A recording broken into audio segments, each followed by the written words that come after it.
students, today we are going to start our first chapter of 8th standard. Our chapter name is Arrival of Europeans in India. We have learned in the previous standard that many years ago our country was one of the leading countries in the world. Our country was listed in the whole world. बहुत साल पहले हमारा जो देश था वो एक leading country में से एक माना जाता था और वो दूसरे देश से काफ़ी अलग भी था.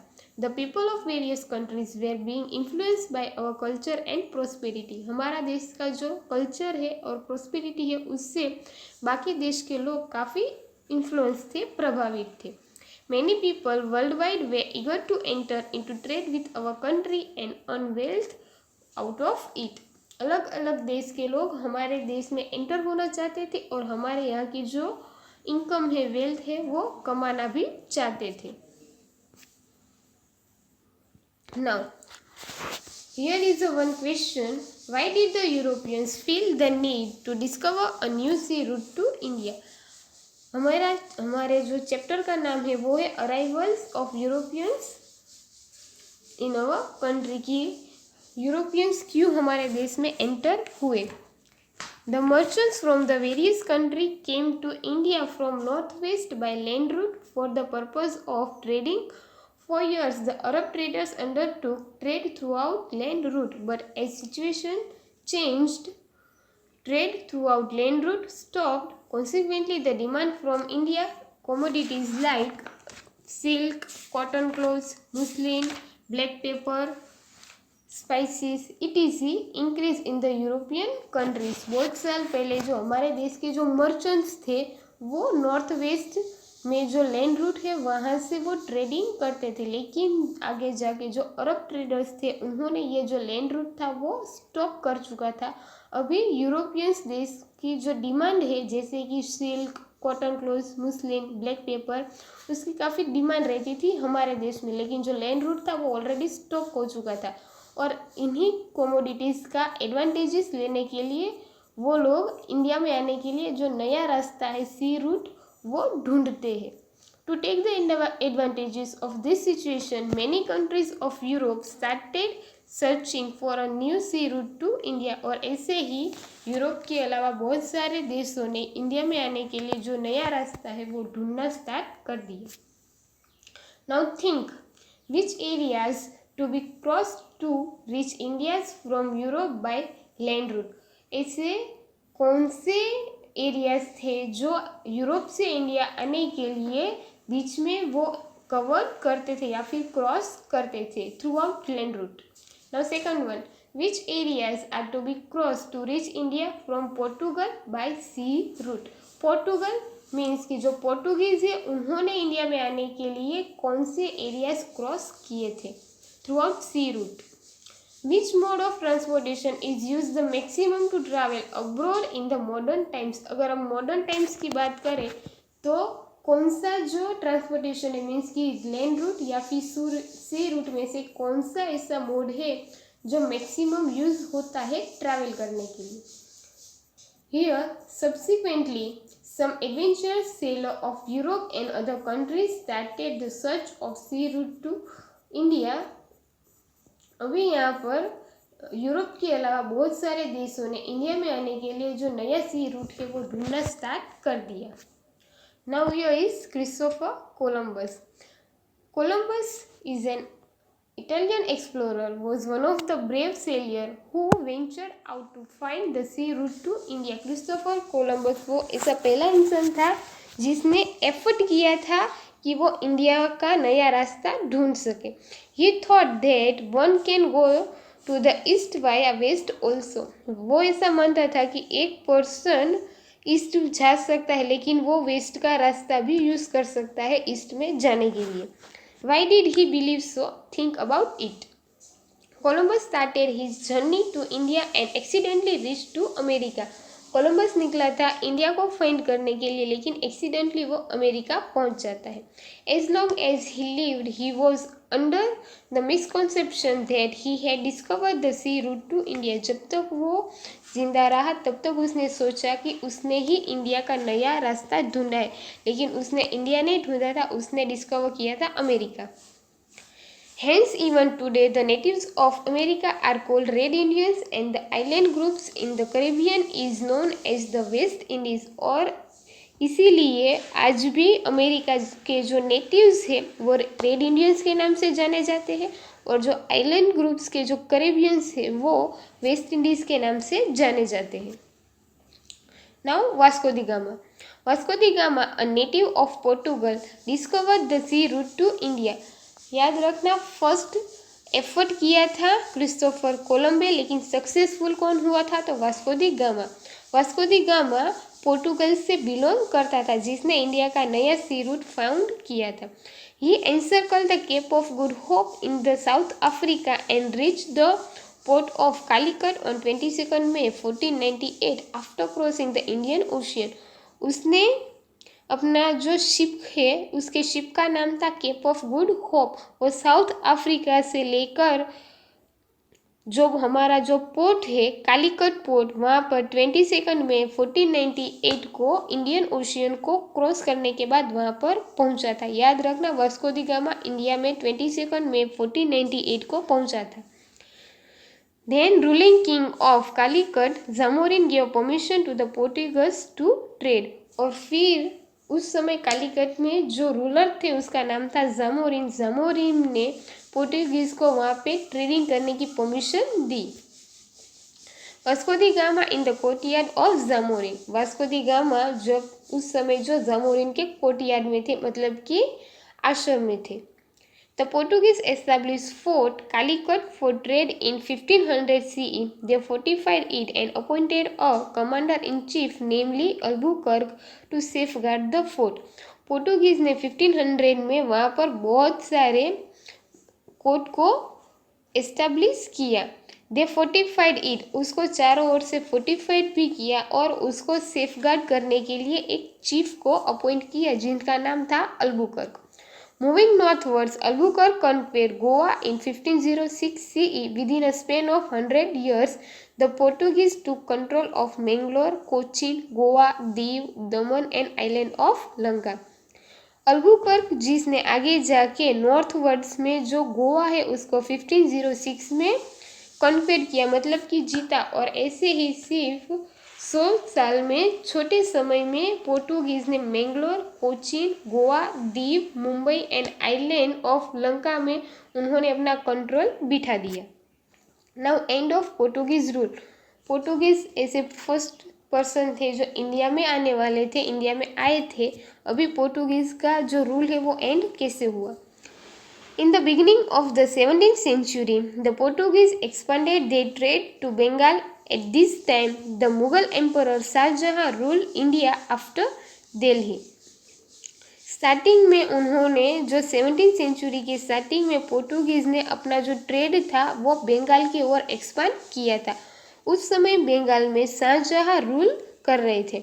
The subedar of Bengal complain to Shahjahan about the behaviour of Portuguese. लेकिन जो शाहजहां के जो कमांडर थे उन्होंने शाहजहां से कंप्लेन की कि पोर्टुगीज का जो बिहेवियर है वो ठीक नहीं है. Thus the fort of Hooghly was demolished and the ships were burnt as per the order of the emperor. और ऐसे ही उनका जो हुगली पे जो फोर्ट था वो डिमोलिश, मतलब कि तोड़ दिया गया, और उनके जो शिप्स थे वो भी जला दिए गए क्योंकि एम्परर ने उनको ऑर्डर दिया था. In this way the Portuguese rule came to end with the expection of the territories of Diu, Daman and Goa. और ऐसे ही पोर्टुगीज का जो रूल है वो यहाँ पे ख़त्म हुआ. सिर्फ उस टाइम पे उनका जो रूल था वो सिर्फ दीव, दमन एंड गोवा में ही था, बाकी जगह उनका रूल ख़त्म हो चुका था. Now the Dutch.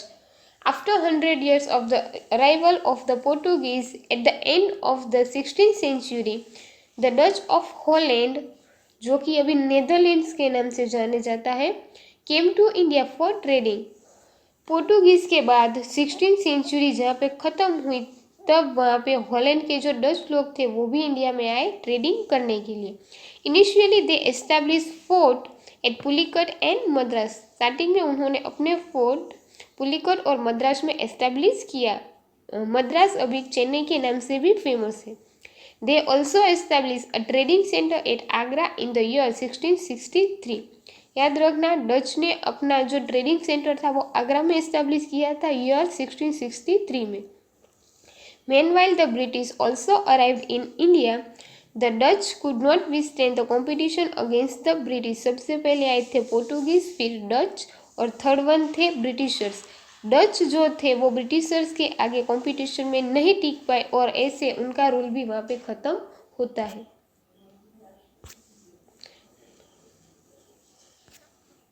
Now second one, British interest in India. During the reign of Queen Elizabeth of England in the year 1600 CE, the British established the East India Company. This company belonged to merchants who wanted to increase their wealth by undertaking trade with India. जब England में queen Elizabeth 1600 में rule कर रही थी तब Britishers ने East India Company को establish किया। This company belong to merchants who wanted, ये जो कंपनी थी वो ऐसे मर्चेंट्स व्यापारी को सपोर्ट करती थी जो इंडिया में ट्रेडिंग करना चाह रही हो। The first British ship arrived in India at the port of Surat in year 1608। Captain W Hawkins, britisher का जो फर्स्ट शिप था वो सूरत पोर्ट पे आया था 1608 में और जिसका कैप्टन था Hawkins. The captain of the ship was the first British to set foot in India. He made Jahangir but did not get his permission to trade. Hawkins Jahangir से मिला लेकिन वो इंडिया में ट्रेडिंग करने की परमिशन नहीं ले पाया।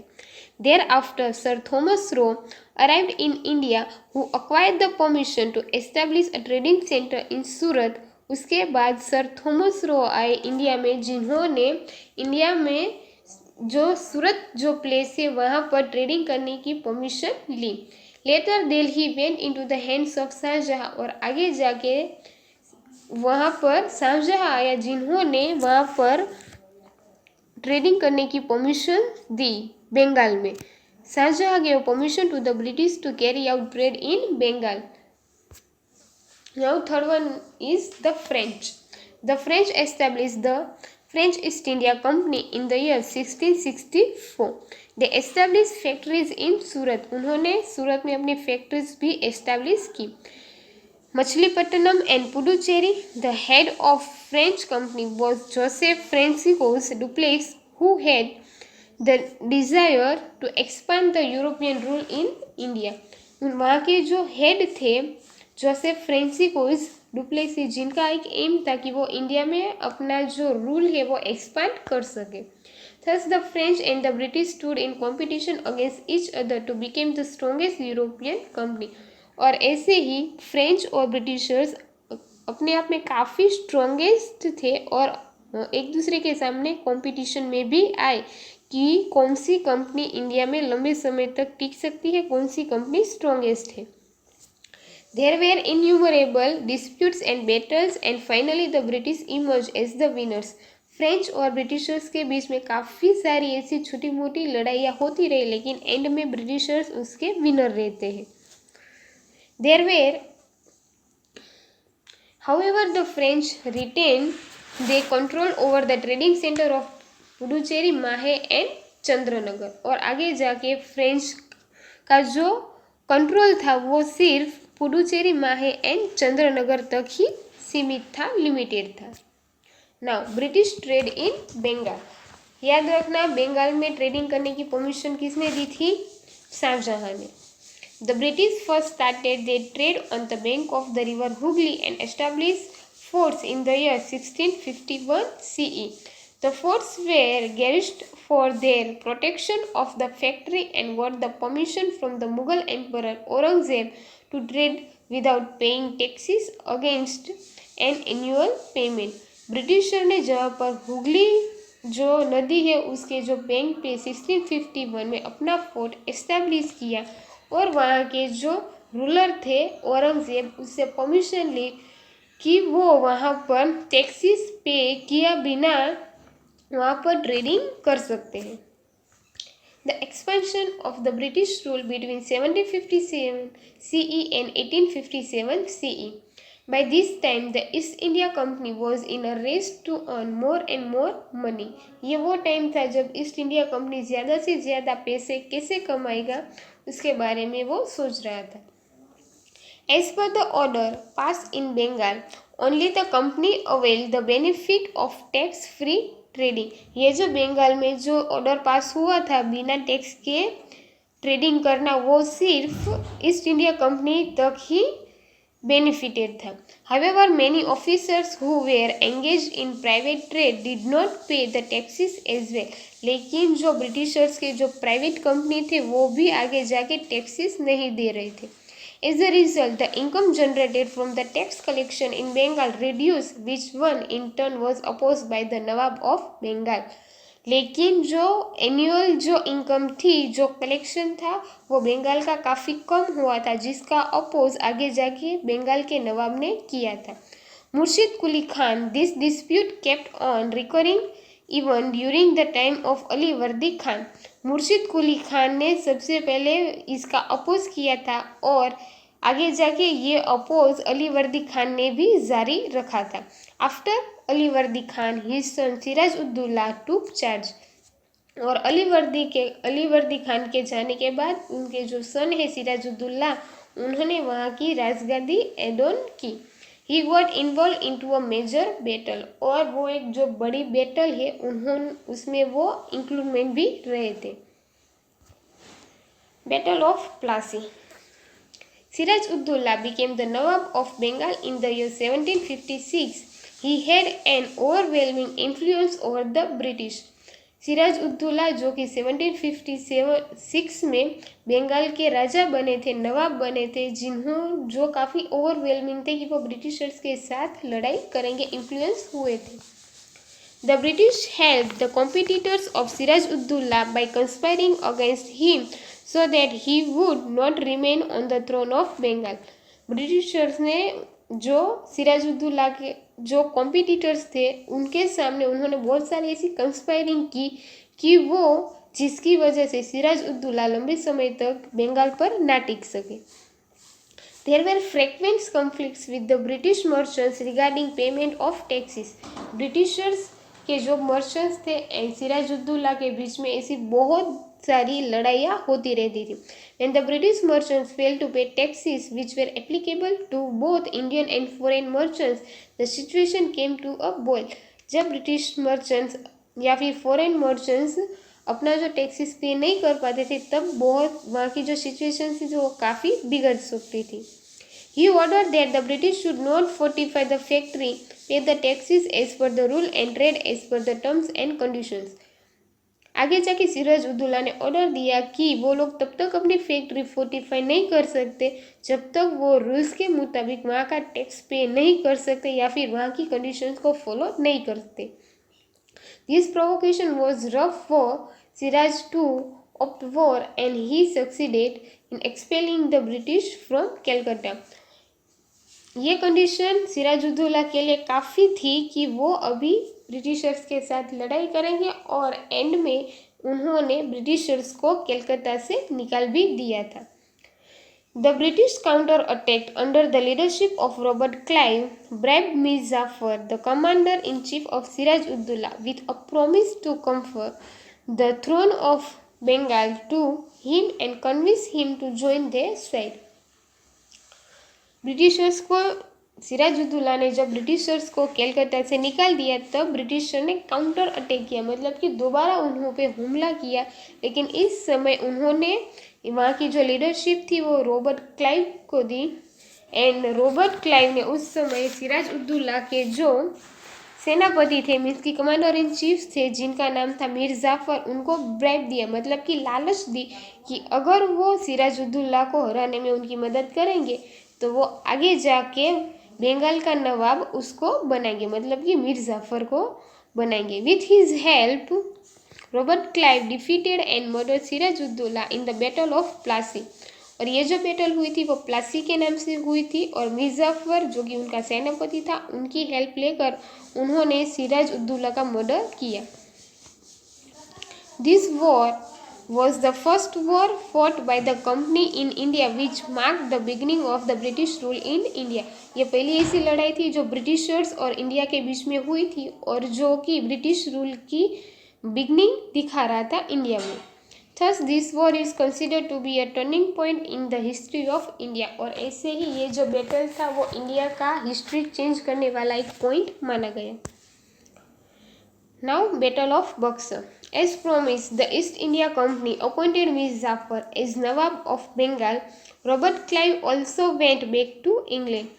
जब प्लासी का जो बैटल था वो ख़त्म हुआ और जैसे ही रॉबर्ट क्लाइव ने जो प्रॉमिस किया था कि अगर वो लड़ाई जीतते तो मीर जाफ़र को वहाँ का नवाब बनाएंगे, तो एज अ प्रॉमिस उन्होंने वहाँ पर मीर जाफ़र को नवाब बनाया बंगाल में और रॉबर्ट क्लाइव भी वापस इंग्लैंड लौट गए. With the passage of time Mir Jafar became hostile towards the British. आगे जाकर मीर जाफ़र ब्रिटिशर्स के थ्रू आउट काफ़ी हॉस्टाइल मतलब कि रूडली बिहेव करता रहा. The company decided to replace him with his son in law Mir Kasim. फिर कंपनी ने डिसाइड किया कि वो अभी मीर जाफ़र को निकाल कर उनका जो सन इन लॉ है मीर कासिम उनको अपॉइंट करेंगे. Mir Kasim was an efficient, discipline and clever ruler. The problem arose between Nawab and the company on account of non-payment of taxes which ultimately brought both the forces face with each other.